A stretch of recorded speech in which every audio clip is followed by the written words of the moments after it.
Hello అండి, welcome to our channel. ఈరోజు వీడియోలో మార్గశిర మాసంలో చేసుకునే రెండవ వారం లక్ష్మీదేవి పూజా విధానం తెలుపబోతున్నానండి. ఈ మార్గశిర మాసంలో వచ్చే గురువారాలను లక్ష్మీ వారాలు అంటారండి. ఈ లక్ష్మీ వారాల్లో కనక మహాలక్ష్మీదేవి అమ్మవారికి పూజలు చేస్తారు. ఈ నెల మొత్తం అమ్మవారిని 5 వారాలు పూజ చేసుకుంటారు. కాకపోతే ప్రతి మార్గశిర మాసంలో 5 వారాలు రావండి, ఎప్పుడో గనక వస్తాయి. ఇలా 5 వారాలు రానప్పుడు పుష్యమాసంలో మొదటి వారాన్ని 5వ వారంగా తీసుకుంటారు.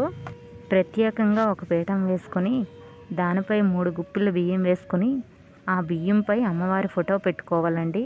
ఫోటోకి పూలమాల కానీ లేదా పూలతో అలంకరించుకోవాలి. అలాగే పసుపు కుంకుమ కూడా ఇరువైపులా పెట్టుకోవాలి.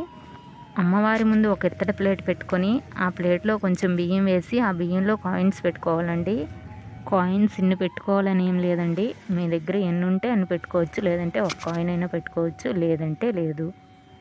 కానీ అమ్మవారిని అత్యంత శ్రద్ధగా భక్తితో నిష్ఠతో పూజిస్తే అమ్మవారి అనుగ్రహం ఖచ్చితంగా సిద్ధిస్తుంది. ఈ మార్గశిర మాసంలో చేసే లక్ష్మీ అమ్మవారి పూజ వరలక్ష్మీ అమ్మవారి పూజ దీపావళి రోజు చేసుకునే లక్ష్మీ అమ్మవారి పూజలాగే ఉంటుందండి. కాకపోతే ఈ పూజలో నైవేద్యాలు వేరుగా ఉంటాయి. కాకపోతే ఈ పూజను పుట్టింటి వారి రుణబాధలు దరిద్రము పోవడానికి ముఖ్యంగా చేసుకుంటారండి. ఈ సంవత్సరం మార్గశిర మాసం 2వ గురువారం డిసెంబర్ 21ని వచ్చింది. మార్గశిర మాసంలో మొదటి గురువారం పూజ ఎవరైనా చేసుకోలేని పరిస్థితుల్లో ఈ 2వ గురువారం నుంచి మొదలు పెట్టుకోవచ్చండి. అయితే మొదటి గురువారంగా ఏ రోజైతే తీసుకుంటారో మొదటి గురువారం నైవేద్యమే సమర్పించాలి. 2వ గురువారంలో మొదటి గురువారం పూజ చేసుకుంటే మొదటి గురువారం నైవేద్యమైనటువంటి పులగన్నమే పెట్టాలి. ముఖ్యంగా ఈ పూజ రోజు తల తవ్వకూడదు, చిన్నపిల్లలు కొట్టకూడదు, ఇంట్లో ఎవరు ఏడవకుండా చూసుకోవాలండి. లేదంటే లక్ష్మీదేవి మన పూజను స్వీకరించదట.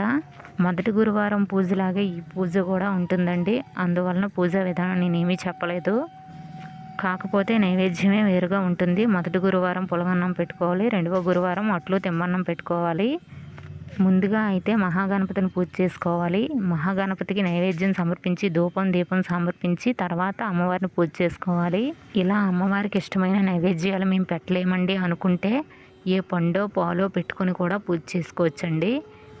కాకపోతే అమ్మవారిని శ్రద్ధగా భక్తితో పూజిస్తే అమ్మవారి అనుగ్రహం కలిగి అష్టైశ్వర్యాలు సిద్ధిస్తుందని చెప్తూ ఉంటారు. ఈ పూజ చేసుకునే రోజు పీఠాన్ని కదపకూడదండి. అలాగే మరుసటి రోజు శుక్రవారం కూడా కదపకూడదు. 3వ రోజు శనివారం ఈ పీఠాన్ని ఉదయం 10 గంటలలోపు తీసుకోవాలి. అలాగే శుక్రవారం కూడా ఈ పీఠం దగ్గర దీపం వెలిగించుకోవాలండి. అలాగే ఐశ్వర్య దీపాన్ని కూడా ఈ పీఠంలో వెలిగించుకుంటే చాలా మంచిది. ఈ 5 గురువారాలు పూజ చేయలేము అనుకునే వాళ్ళు కనీసం 3 గురువారాలైనా చేసుకోండి, లేదంటే ఒక్క గురువారమైనా చేసుకుంటే చాలా మంచిది. అమ్మవారికి ఇలా పూజ చేసుకోవాలని ఏమీ ఉండదండి, ఇంతకంటే భారీగా కూడా చేసుకోవచ్చు. గోమతి చక్రాలు, చిట్టి గాజులు, ఇలా అనేక రకాల పూజ సామాగ్రి పెట్టుకొని చేసుకోవచ్చు. కాకపోతే ఎవరి శక్తి కొలది వాళ్ళు చేసుకోవాలండి. అమ్మవారి విగ్రహం ఉంటే అమ్మవారి విగ్రహానికి కుంకుమ పూజ చేసుకోవచ్చు. నేనైతే పసుపు అమ్మవారిని చేసుకొని ఆ అమ్మవారికే పూజ చేసుకున్నాను. ఈ కుంకుమ పూజ చేసుకునేటప్పుడు కుంకుమ కింద పడకుండా ఒక ప్లేట్ పెట్టుకొని చేసుకుంటే ఆ కుంకాన్ని మనం రోజు పెట్టుకోవచ్చు. అమ్మవారి పూజ అయ్యాక అమ్మవారికి నైవేద్యం సమర్పించాలి. తింబన్నం అట్లు సమర్పించాలండి 2వ వారం. ఈ పూజ ఆచారం ఉన్న వాళ్ళే చేసుకోవాలని ఏం లేదండి, ఆచారం లేని వాళ్ళు కూడా చేసుకోవచ్చు. కాకపోతే ఆచారం ఉన్నవాళ్ళు కలశం పెట్టుకొని చేసుకుంటారు. నార్మల్గా అయితే ఇలా చేసుకోవచ్చు. అమ్మవారికి నైవేద్యం సమర్పించిన తర్వాత తాంబూలం కూడా సమర్పించుకోవాలి. తాంబూలం అనేది ఎవరి శక్తి కొలది వాళ్ళు పెట్టుకోవచ్చండి. చీర, జాకెట్, గాజులు ఇలా పెట్టుకోవచ్చు. లేదంటే 2 అరటిపళ్ళు, తమలపాకు, ఒక్క చిల్లర పైసా పెట్టుకొని కూడా పెట్టుకోవచ్చు. ఈ పూజ రోజు మీకు వీలుంటే 3 కానీ 5 కానీ పిలిచి తాంబూలం కూడా ఇచ్చుకోవచ్చండి. మార్గశిర లక్ష్మీవారం పూజ చేసే రోజు ముందుగా గుమ్మాల దగ్గర కూడా దీపాలు పెట్టుకోవాలండి. ముందుగా గడప పూజ అయ్యాక తర్వాత అమ్మవారి పూజ చేసుకోవాలి. చివరిగా హారతి ఇచ్చుకోవాలి అమ్మవారికి. మీ దగ్గర పంచహారతి స్టాండ్ ఉంటే పంచహారతి కూడా ఇచ్చుకోవచ్చండి.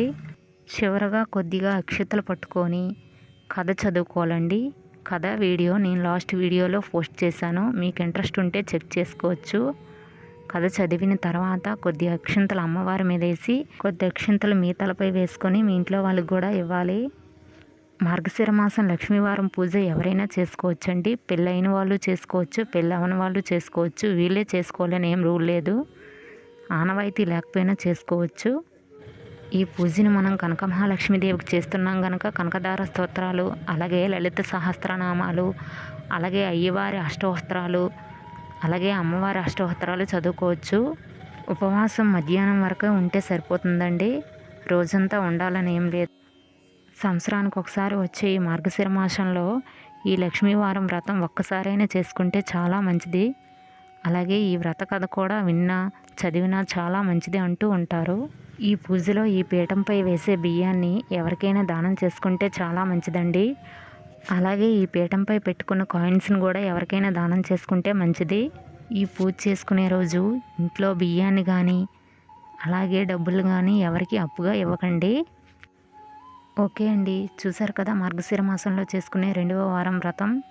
ఈ వీడియో కనుక మీకు నచ్చినట్లయితే లైక్ చేసి బంధువులకి స్నేహితులకి షేర్ చేసి మరిన్ని వీడియోల కోసం మన ఛానల్ సబ్స్క్రైబ్ చేసుకోండి. Thank you for watching.